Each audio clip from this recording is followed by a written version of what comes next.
And then when NFTs came into the space, how much capital did you have to go into NFT? Um, I couldn't play with NFTs until August.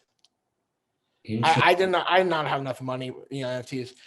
Once I didn't play NFTs until, I had like a decent size, like 6-figure portfolio. Wow. Damn. So that means because a lot of people get into NFTs with like 5 Ethereum.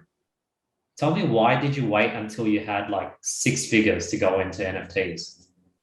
Because there's just a lot of waiting in NFTs with like opportunity costs, and Yes. so you need a lot of liquidity.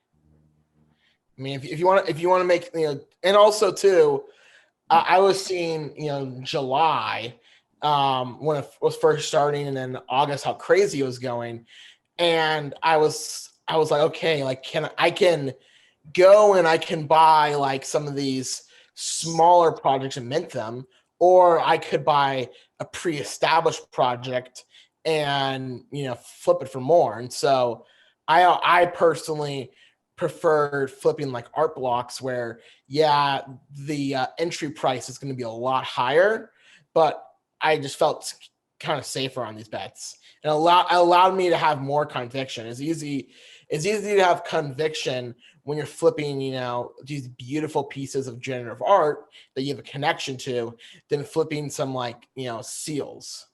And which was the first art blocks projects you got into? I don't know. I don't know. Maybe I'm trying to think. I know squiggle, probably the squiggles, because I kind of saw squiggles as like, okay, they're pretty cheap, and they were the first. So, these have to run up with everything else. And so that's what my belief was, that like the art blocks, the big pieces like the ringers and the finenzas, were going crazy. And I thought the money was going to flow over to some of the more like the like foundational pieces. And so I bought up a ton of squiggles, and that turned out to be, really good. Interesting. So the other day I sort of went to art blocks sorted by like oldest projects, and a few of the old projects are still going for like 5, 6 ETH. Is it Yeah. worth jumping into those following the same strategy that you just mentioned? Yeah. I mean, there's, especially the squiggle, there's a lot of conviction to them. And I think a lot of these older projects, um, the holders who've been holding them for a while, they've went to more diamond hands, and people who believe in the project more.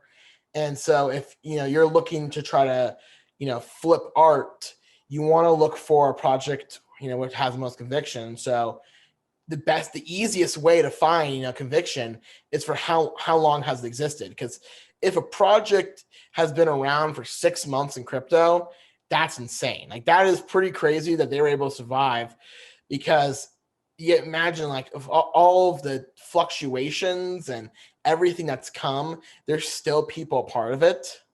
It's insane. And so I think eventually, we're going to see provenance be a huge play when it comes to NFTs. And this might be like a 5-year type deal.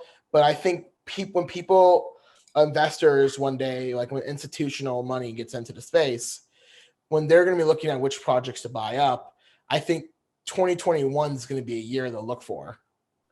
I mean, it's the, the Renaissance. Interesting.